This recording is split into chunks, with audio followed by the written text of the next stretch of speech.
በዚህ የተሰበሰባችሁ ሁላችሁ በእግዚአብሔር ስም እንደምንውላችኋል። እግዚአብሔር ይመስገን። ያው በዛሬው ቀን በጣም ልዩ በሆነችና በተመረጠች ቀን ጋዜጣዊ መግለጫ የምንሰጥበት አብይ ጉዳይ የእግዚአብሔርን ተአምር፣ የእግዚአብሔርን ድንቅ ስራ፣ የእግዚአብሔርን ቸርነት፣ የእግዚአብሔርን በጎ ፈቃድና ተአምር አድራጊነትና ኃይል ስራውን የምንገልጽበት ስለሆነ ነው ማለት ነው።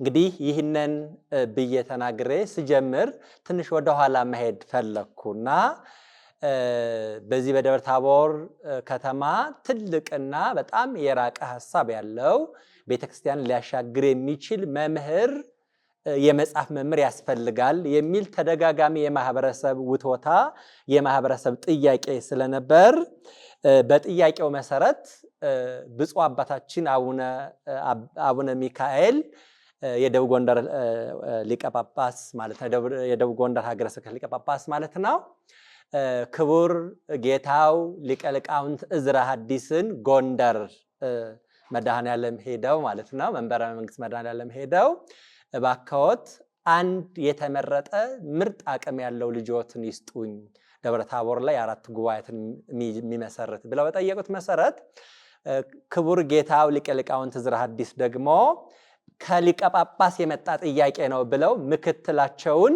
የራቀ የመጠቀ በየጊዜው አዳዲስ የሆኑ ሐሳቦች የማያልቁባቸው ክቡር አባታችን ጌታው ጌታው መምህረ መምህራን በጸሐለሙ ሰጧቸው። መቼ ነው ይሄ የሆነው? 2011 የካቲት ማለት ነው።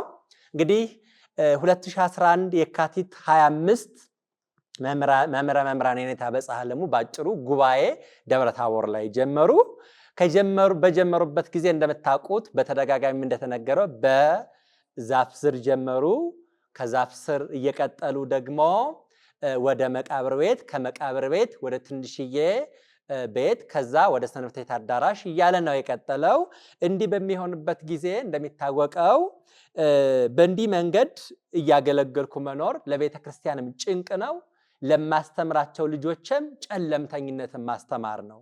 ስለዚህ ያደገ ሐሳብ ለልጆች ባሳያቸው ነገ ቤተክርስቲያንን ሊያሳድግ የሚችል ስራ ይሰራሉ። እኔ በጨለማ ቤት ውስጥና በተኮደኮደ ሐሳብ ውስጥ ካስተማርኳቸው ልጆች ያንን ሐሳብ ይዘው ይቀጥላሉ በሚል የራቀ ሐሳብ መምህረ መምህራን የአገር ሽማግሌዎችን ሰብስበው ቤት እፈልጋለሁ፣ ቤት እንድንሰራ እፈልጋለሁ አሉ። ያን የተሰበሰቡት ሰዎች በሚገርም መንገድ አይ አሁን ባለው ሁኔታ ትልቅ ቤት መስራት አንችልም፣ የእንጨት ቤት እንስራለውትና በዚህ የእንጨት ቤት ስራዎትን ይቀጥሉ የሚል ሐሳብ የነበሩት ሰዎች አነሱ። በዚህ ጊዜ አይ እኔ እንዲህ ያለውን ሐሳብ አልቀበለው፣ እኔና እግዚአብሔር እኔም በገባሁት ቃል እግዚአብሔርን በገባልኝ ቃል መሰረት ትልቅ ስራን እንሰራለን ብለው አሰቡ። ስለዚህ በብሎኬት ነው ቤት የምንሰራው፣ በታምር እንደሱ አይደረግም አሉ። እግዚአብሔር ፈቃዱ ሆነና አንዱን ሐሳብ እያዳበረው መጥቶ ምን ሆነ? አጭር ወደ ነገር ሳይሄድ ቀጥዬ ማለት ነው 2013 ሰኔ 15 ቀን ማለት ነው፣ ሰኔ 15 ቀን ይሄ ጉባኤ ቤት ግንባታ ጀመረ። በነገራችን ላይ ትንሽ ወደ ኋላ ደግሞ ልመለስና ይህ ጉባኤ ቤት አሁን ያለንበት ጉባኤ ቤት ቀደም የነበሩት አባቶቻችን እንደነገሩን አፄ ቴዎድሮስ መጽሐፍት ቤት ከፍቶበት የነበረበት ስለሆነ ብፁዕ አባታችን አቡነ ኤልሳ የመሰረት ድንጋይ ጣሉበት እዚህ ቦታ ላይ። ብፁዕ አባታችን አቡነ ኤልሳ የመሰረት ድንጋይ ከጣሉበት በኋላ በረከታቸው ይደረሰንና ከዛ በኋላ ሰኔ 15 2013 ዓመተ ምህረት እንግዲህ 2013 14 ብሎ መያዝ ይቻላል። ያኔ የመሰረቱ ግንባታ መሰረቱ ፉቲንጉ ተጀመረ ማለት ነው። እንግዲህ በእነዚህ 5 ዓመታት ውስጥ ማለት ነው ከ2014 ብለን ብንወስደው በእነዚህ 5 ዓመቶች ውስጥ ማለት ነው ይህን ያክል 2 G+2 ህንፃዎች በእግዚአብሔር ታምር ተሰርተዋል ማለት ነው። እንግዲህ ይህ ጉባኤ ቤት ሲሰራ ይሄ ሁለገብ አዳራሽ መምህረ መምህራን ቅድም የገለጹት ስለሆነ ወደ ኋላ አልሄድበትም።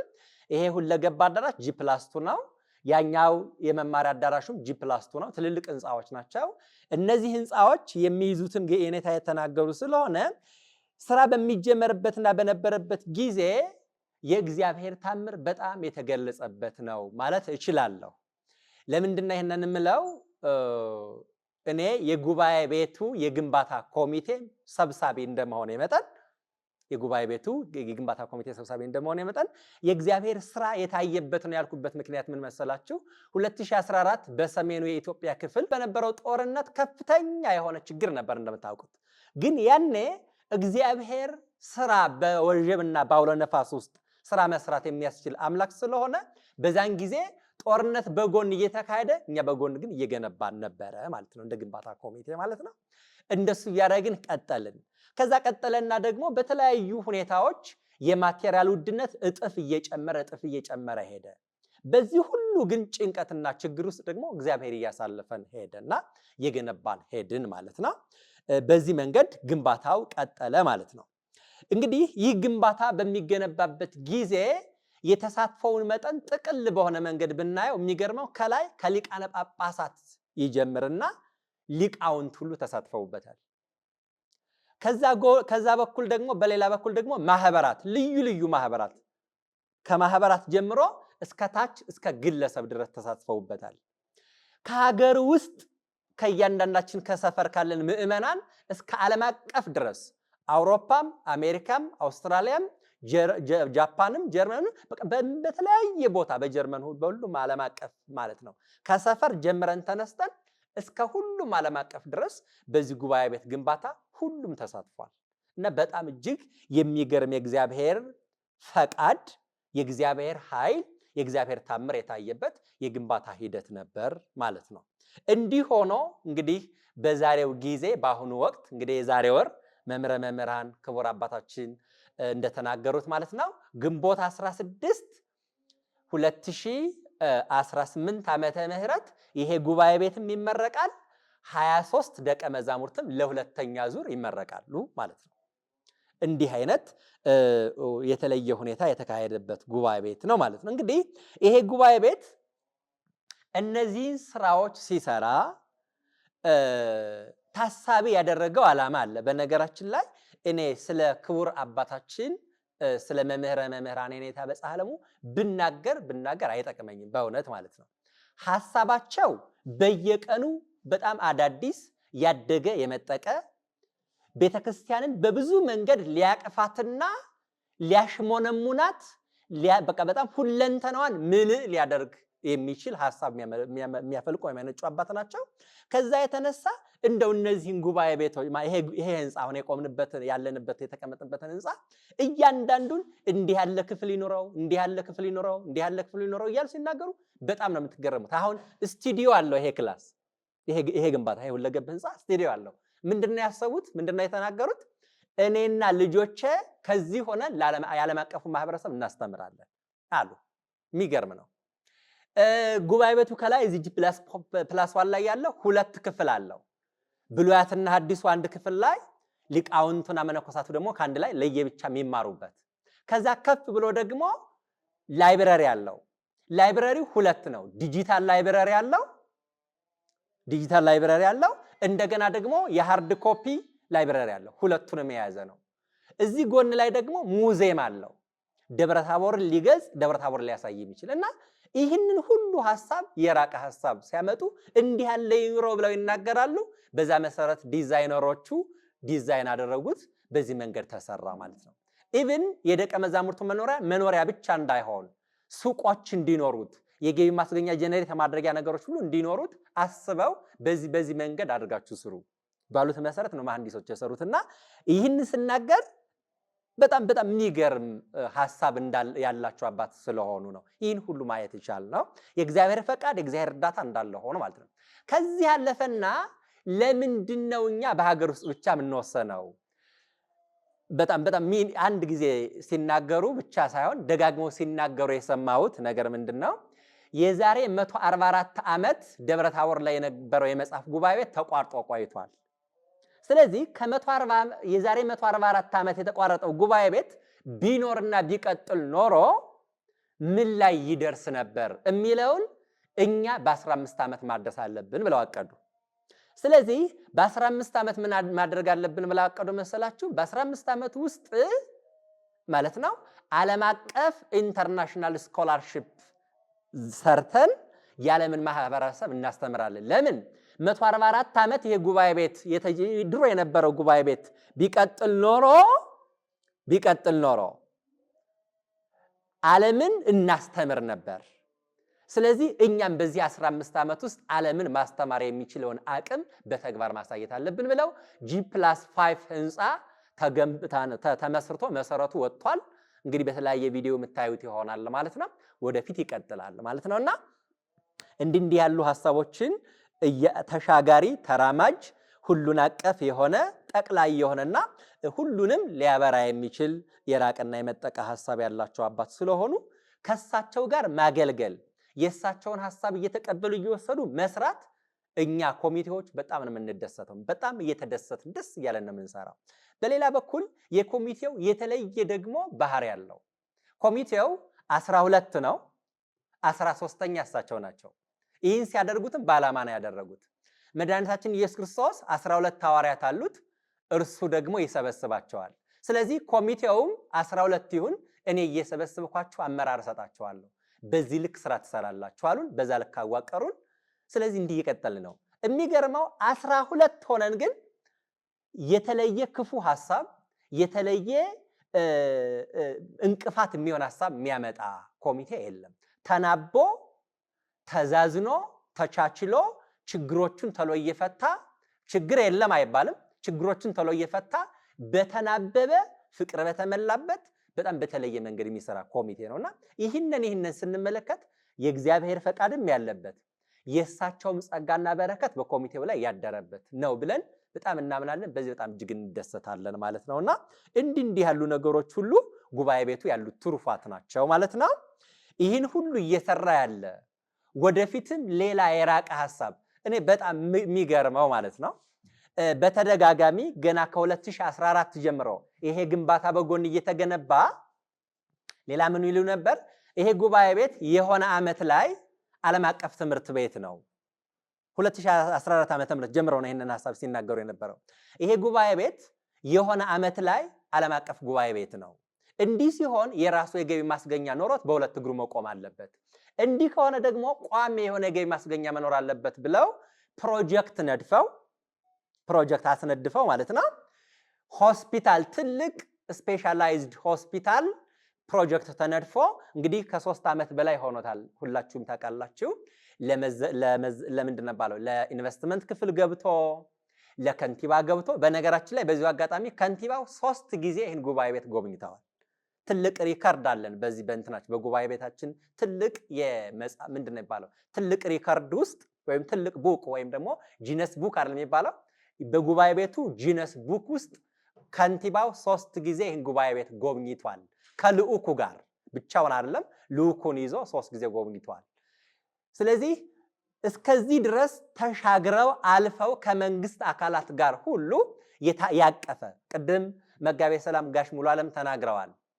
ማህበረሰቡ የነጋዴው ማህበረሰብ ትልልቅ የሀገር ሽማግሌዎች ምንድን ባለው ወጣቱ የእናቶች ጉባኤ የካህናት ጉባኤ እንዲህ ያለ ሚኒስትሮች ጉባኤ የካህናት እንዲህ ያለው ነገር ሁሉ ከጉባኤ ቤቱ ጋር አብሮ የሚሰራ ጉባኤ ቤቱም የሚያሳድገው እሱም ጉባኤ ቤቱን የሚንከባከብ መሆን አለበት በሚል ሐሳብ እየተሰራ ነው ያለውና ስለዚህ ይሄ ሆስፒታል ፕሮጀክት እንግዲህ እግዚአብሔር ፈቃዱ ቢሆን የከንቲባና የልዑኮቻቸው ሐሳቡን ወስደው ተሎ ወደ ፍጻሜ ቢያመጡልን እሱ ደግሞ ቋሚ የሆነ የገቢ ማስገኛ ፕሮጀክት ይሆናል ማለት ነው። ይሄ ጉባኤ ቤት በሁለት እግሩ ቆሞ ያለምንም ችግር በደንብ መስራት የሚችል ጉባኤ ቤት ይሆናል ማለት ነው። ይህንን ደግሞ እግዚአብሔር እንደሚያደርገው እናምናለን። ለምን መሰላችሁ እንዲምለው የአካባቢው ማህበረሰብ አቅም ላይኖረን ስለሚችል በእንጨት ቤት እንስራው ሲባል እንዲህ አይነት ሁለት ግዙፍ በነገራችን ላይ G+2 ህንፃ ማለት G+6 ህንፃ ማለት ነው። እሰቡት ሁለቱ ህንፃዎች G+6 ናቸው። እንደዛ ብሎ ደግሞ በጣም ግዙፍ ህንፃ ነው ይሄ ህንፃ ማለት ነው። ይህንን ያስቻለ እግዚአብሔር ይህንን ኢንተርናሽናል ስኮላርሺፕም ያስፈጽመዋል። የገቢ ማስገኛ ፕሮጀክቱንም ያስጀምራል፣ ያስፈጽማል። በዚህ እናምናለን። ይህንን የሚመሩት ደግሞ በእግዚአብሔር ፈቃድ ክቡር አባታችን ጌታው ጌታው መምህረ መምህራን በጸሐ ዓለሙ ናቸው ማለትና ይህ ሁሉ እየተሰራ ነው ያለው። ስለዚህ በአጠቃላይ እኛ እንደ ጉባኤ ቤት የግንባታ ኮሚቴ ማለት ነው የግንባታ ኮሚቴ እንደ ሰብሳቢነቴም ፍስሐ አለባቸው አጠቃላይ እንደ 12ቱም እንደ 13ታችን የመልእክት የምንነጋገረው በዚህ ጋዜጣዊ መግለጫ የምንናገረው ነገር ምንድነው? እንዲህ አድርጋችሁ መስራት ይችላችኋል። ከግለሰብ ጀምራችሁ እስከ ሊቀ ጳጳስ፣ ከግለሰብ ጀምራችሁ እስከ ማህበራት እንዲህ ያለ ስራ መስራት ይችላችኋል በእናንተ አስተዋጽኦ። እኛ ደግሞ የላካችሁትን ነገር በአግባቡ ለጥቅምና ለተግባር በማዋል ስለዚህ አሁንም ወደፊትም የተጀመሩትን ሐሳቦች የኔታ በየጊዜው የሚያመጣቸውን ሐሳቦች እየወሰድን መስራት ከቻልን ቤተክርስቲያናችን እንቁ የሆነች ያማረባት በሁለንተናዋ ያጌጠች ሁለንተናዋ ሙሉ የሆነና የምትፈልገውን ማድረግ የምትችል ቤተክርስቲያን ትኖረናለች ማለት ነውና ስለዚህ ሁላችሁም ይሄን መልእክት የምትሰሙ የአባቶቻችን መልእክት ሁሉ የምትሰሙ ምእመናን ማህበራት አባቶቻችን በሙሉ የእናንተ ድርሻ እዚህ ያድርሰውናል። ወደፊትም የእናንተ ድርሻ ያደገ ስራ ያሰራናል። ይህን ማድረግ እንድንችል የእግዚአብሔር ፈቃዱ ይሁንልን እላለሁ። ስላዳመጣችሁኝ አመሰግናለሁ። እግዚአብሔር ይስጥልኝ። ቅዱስ አምላክ እኔ የማስተላልፈው ያው የመጀመሪያ ስሜን ነው። ከስሜ ደግሞ በዚህ ቤተክርስቲያን ውስጥ ያለኝን የሥራ ኃላፊነት ነው። ስሜ መምህርት ደስታ ያለው ይባላል። የዓለማዊ ወይም በዚህ በዘመናዊ ትምህርት የማትማቲክስ ወይም የሂሳብ መምህርት ነኝ። በቤተክርስቲያን ደግሞ የተለያዩ ተማሪዎችን እንዲሁም በእናቶች በአባቶች ያለውን የማስተላልፍ ሲሆን ነገር ግን ከአሁን በፊት በአባቶች ተገልጿል። አባቶቼ እናቶችም እንደዚሁ የሀገራችን አጠቃላይ የሆኑ ትምህርቱ በተለያየ ምክንያት የሚገለጽ ቢሆንም እኔ ግን የራሴን ኃላፊነት የራሴን ሐሳብ ለህብረተሰቡም ሆነ ለትውልዱም ሆነ ማስተላለፍ ግዴታ ኃላፊነት ስላለብኝ ያንን ኃላፊነት ለማስተላለፍ እግዚአብሔር ቅዱስ ፈቃዱ ይሁንልኝ።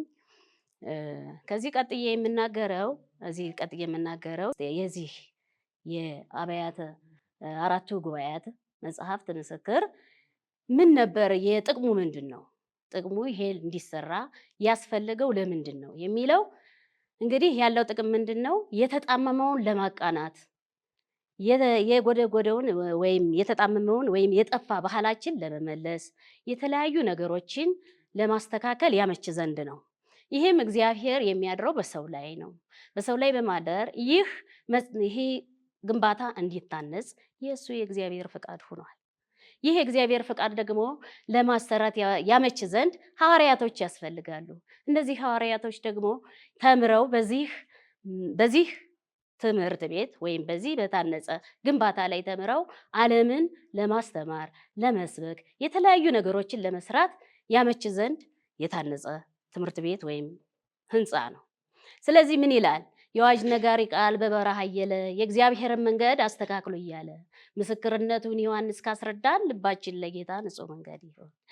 ተራራው ዝቅ ይበል ጠማማው ይቅና ካልተስተካከለ መንገድ የለምና የሚለውን ሐዋርያቶች ከዚህ ተንጸው ከዚህ ተምረው የተለያዩ ዓለምን ለማስተማር ከዓለም አልፎ ህብረተሰብን ለማስተማር ህብረተሰብን አልፎ አካባቢን ለማስተማር ቀበሌን ለማስተማር እንዲሁም ቤተሰብን ለማነጽ ያመች ዘንድ የታነጸ እግዚአብሔር በሰዎች ላይ ያድሮ ይሄን አንጾ በዓለም ላይ ተሰርቶ የማይታወቅ በዓለም ለመጀመሪያ ጊዜ በኢትዮጵያም ይሁን ይህ ትምህርት ቤት የመጀመሪያ ህንፃ ነው ብል አላፍርም።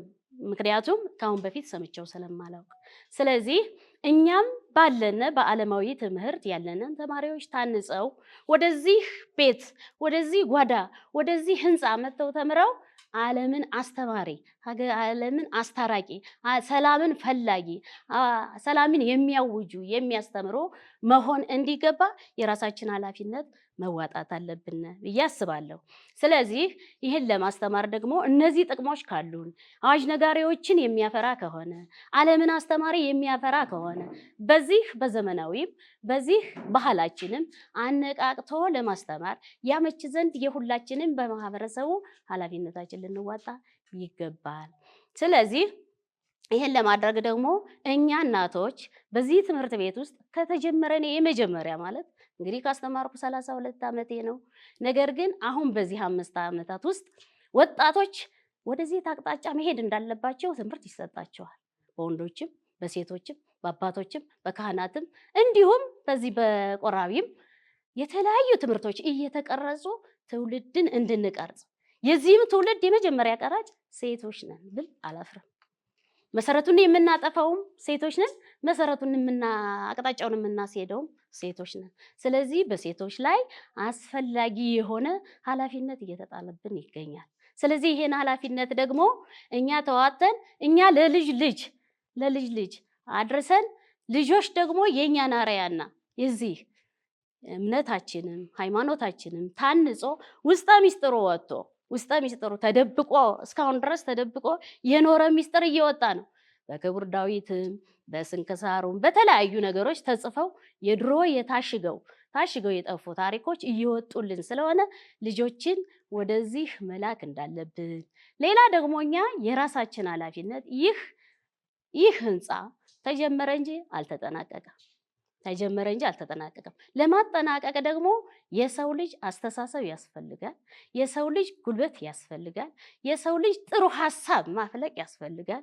የሰው ልጆች ሁላችንም የምንሰራው በሰዎች ነው። ሁሉም የሚሰራ መጥፎም ይሁን መልካም ነገሮች የሚሰሩት በሰው ልጆች ነው።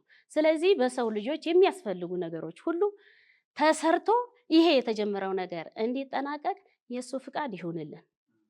ሌላው የራሳችን ደግሞ በጉልበታችን በሐሳባችን የተለያዩ ነገሮችን በመቅረጽ ከሰዎች ጋር በመግባባት ሰዎችን ወደ መልካም ነገር በመሳብ ያለውን በቤታችን በአካባቢያችን በማህበረሰቡም እንደየኃላፊነታችን በየቢሮም በሚገኘው ሁሉ ተገኝተን ይህን ሁሉ የተለያዩ ነገሮችን ሰዎችን በማግባባትና በማድረግ እምነታችን ሰፍቶና ለህብረተሰቡ ጥሩ አስተማሪ ዜጋ ወጥቶ እኛ ልጆችን ተክተን ልጆች ደግሞ የኛ ልጆች ደግሞ ይሄን ተረክበው ደግሞ የነሱ ልጆች ደግሞ ተረክበው ሀገርን መድረስ ከሚገባት እንድትደርስ የማሻገር ስራ መስራት እንዳለብን ከራሴ ልገልጽ እወዳለሁ። ስለዚህ አሁን እኛ ያለነው ከዚህ ምንም ነገር እኔ አሁን እዚህ ከመማር ውጭ ያደረግኩት ነገር የለም። ምናልባት አንድ አካል አንድ አምሳል ሆነን ከሆነው ባለቤቴ ያው እዚህ ያለውን ኃላፊነት ይዋጣም አይዋጣም ቁሞ ያው በመስራት ላይ ይገኛል። አሁንም ወደፊት እንዲቀጥል አይደለም እሱ